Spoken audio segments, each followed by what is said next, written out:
¿Qué es la experimentación en psicología? Al hablar de experimentación, lo primero que se me viene a la mente es que es algo de carácter científico, pero en realidad, ¿qué significa esto? ¿Y qué es la ciencia? Este concepto suele definirse de diversas maneras, pero por lo general mediante definiciones de contenido o de proceso. Una típica definición de contenido es que la ciencia es una acumulación de contenido integrado, mientras que una definición de proceso es que la ciencia es una actividad que consiste en descubrir variables importantes de la naturaleza, en relacionar esas variables y en explicar esas relaciones. También tenemos una definición que incorpora el contenido y los procesos, escrita por Conant en 1951, la cual indica que la ciencia es una serie interconectada de conceptos y de esquemas conceptuales, desarrollada como resultado de la experimentación y la observación. Ahora que ya tenemos una idea de lo que es la ciencia, se puede describir con más facilidad las diferencias y semejanzas entre las disciplinas que son científicas y las que no lo son. Comenzaré por mencionar algunas de estas. Se le conoce como disciplinas científicas a la física, química, biología, sociología, astronomía, antropología y, claro, psicología. Como disciplinas no científicas tenemos a la literatura, la música, las artes y los idiomas. Y finalmente están otras disciplinas que, por falta de un término mejor, se han designado como disciplinas metafísicas. Un ejemplo de estas sería la teología, la astrología y la ontología.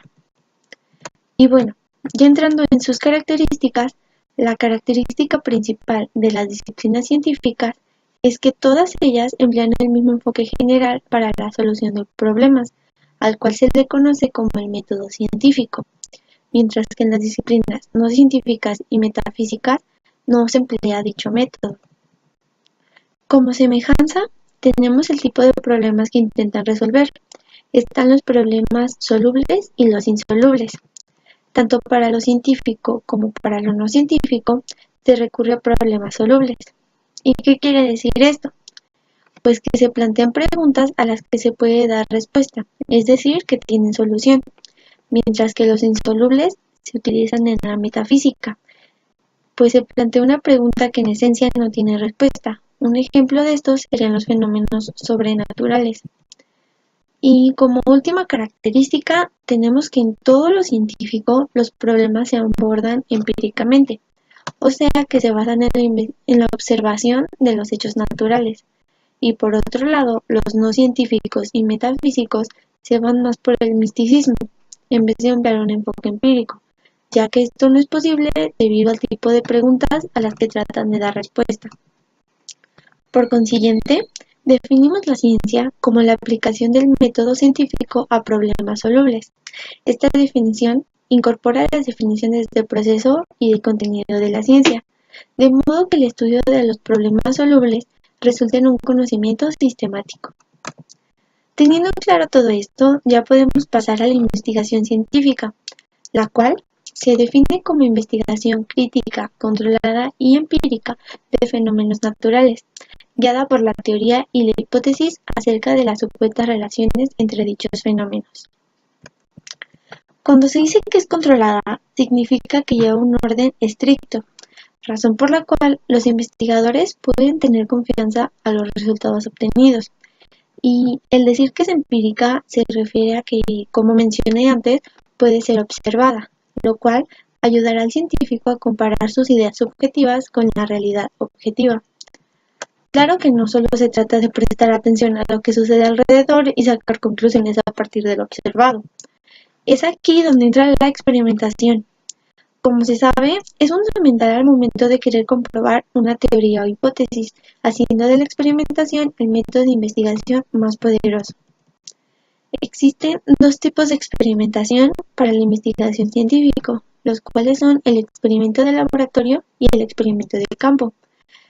También está el estudio de campo, el cual no es experimental, pero sí se considera como investigación científica. Y a continuación mencionaré las características de cada uno. Empezaré por el experimento de laboratorio. En este tipo de experimento se tiene la ventaja de que se lleva un control relativamente completo, ya que dentro del laboratorio el experimentador tiene la posibilidad de bloquear o eliminar muchas de las influencias extrañas que pudieran llegar a afectar las variables.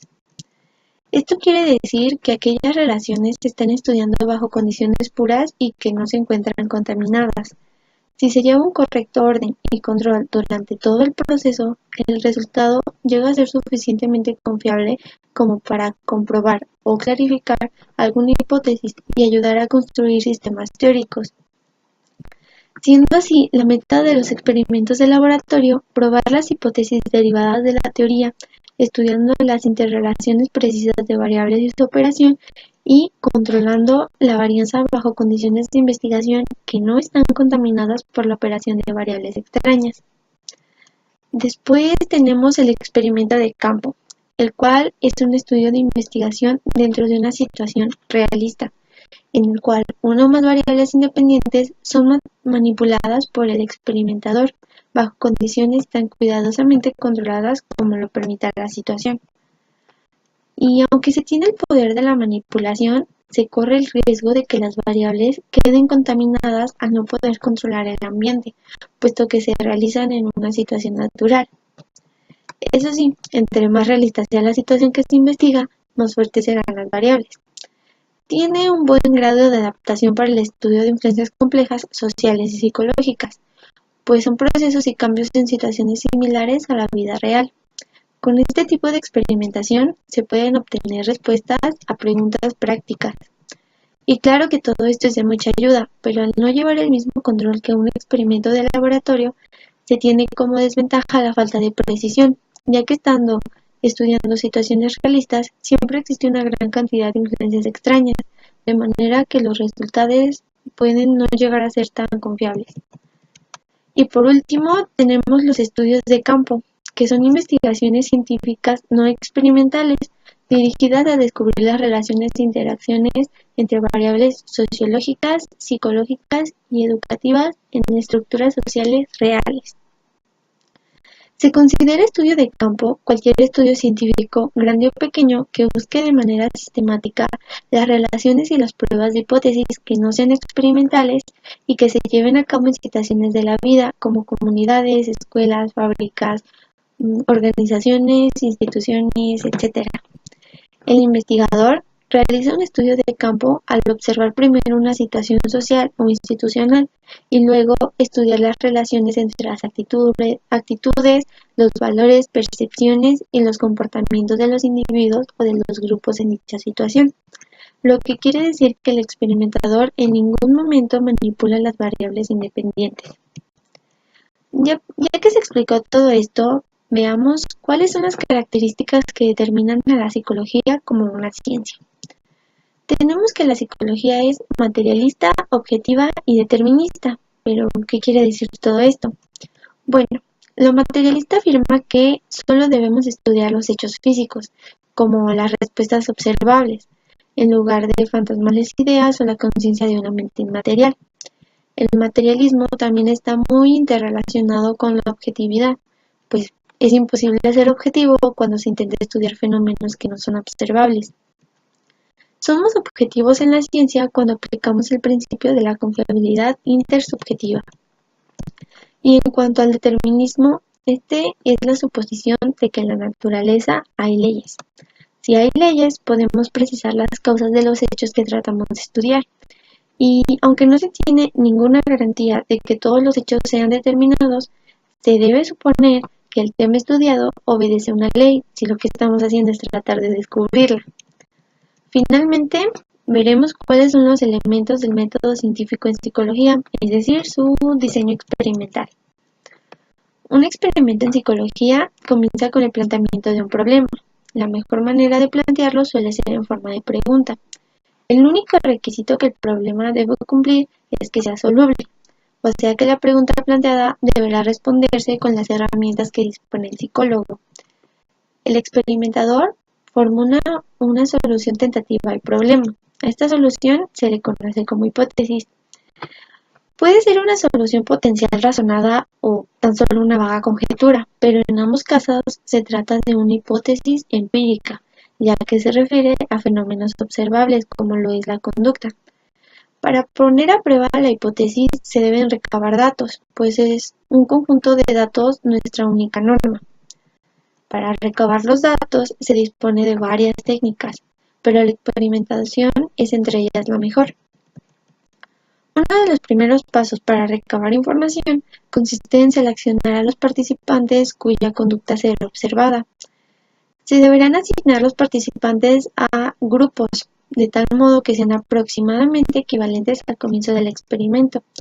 Esto se logra mediante la distribución al azar, también llamado aleatorización. Ya teniendo formados los grupos, en el estudio de la conducta, el psicólogo trata de establecer relaciones empíricas entre los aspectos del estímulo del medio, que es el lugar que habitamos, y las respuestas, que vendrían siendo los aspectos de la conducta. Estas relaciones de estímulo-respuesta, conocidas como leyes, afirman esencialmente que si se modifica una característica ambiental, también cambiará cierto tipo de conducta. El evento que será experimentalmente estudiado es una variable independiente, y la medida de cualquier cambio de conducta es una variable dependiente. Para descubrir las leyes de estímulo-respuesta, el psicólogo intenta descubrir las relaciones que existen entre las variables independientes y dependientes. Existen muchísimas variables independientes en la naturaleza que puede examinar el psicólogo, pero él está interesado en descubrir aquellas pocas que afectan cierto tipo de conducta, por lo que se puede decir que una variable independiente es cualquier variable que se investiga con el propósito de determinar si influye sobre la conducta. Después se pasa al control de variables extrañas. Es claro que hay diversas variables que pueden afectar la variable dependiente, pero el experimentador no está interesado en ellas. Por el momento su interés solo se encuentra en una cosa, la relación o falta de ella entre las variables independiente y dependiente. Si el experimentador permitiera que otras variables extrañas operen libremente en la situación experimental, el experimento podría quedar contaminado. Por esta razón, se tratan siempre de controlar las variables extrañas en todo experimento. Una vez realizado todo esto, se somete la hipótesis a prueba, confrontándola con los datos. Estos están organizados por medio de métodos estadísticos. Se hacen las inferencias apropiadas para ver si los datos apoyan o rechazan la hipótesis. Las pruebas estadísticas que van a emplearse quedan determinadas por el tipo de datos obtenidos y por el diseño general del experimento. Directamente relacionado con la puesta a prueba de la hipótesis viene un paso adicional, que es la generalización. Al completar las fases ya mencionadas, el experimentador podrá creer confiadamente que la hipótesis es verdadera para las condiciones específicas en que fue puesta a prueba, y se trata de hacer una declaración tan general como sea posible acerca de la naturaleza. El siguiente paso está directamente relacionado con la generalización, que corresponde al hecho de hacer predicciones sobre la base de las hipótesis. Esto quiere decir que puede emplearse una hipótesis para predecir ciertos hechos en nuevas situaciones. El siguiente paso sería la replicación, lo que quiere decir que se está efectuando un experimento adicional en el que se repite precisamente el método del primer experimento. Por ello, una hipótesis confirmada es una base para predecir una nueva muestra de participantes que se comporte como lo hizo la muestra original. Si esta predicción se sostiene, en la situación nueva habrá aumentado enormemente la probabilidad de que se acierta la hipótesis antes confirmada. El último paso es la explicación. Se trata de explicar una ley empírica por medio de una teoría apropiada. Y una vez terminado, los resultados de la investigación científica se comunican a otros interesados y así es como termina todo el proceso. A partir de todo lo mencionado en este video, se puede concluir que la psicología es una disciplina de carácter científico, pues aparte de que cumple con las características mencionadas, en su investigación se aplican los procedimientos requeridos para considerarse como tal.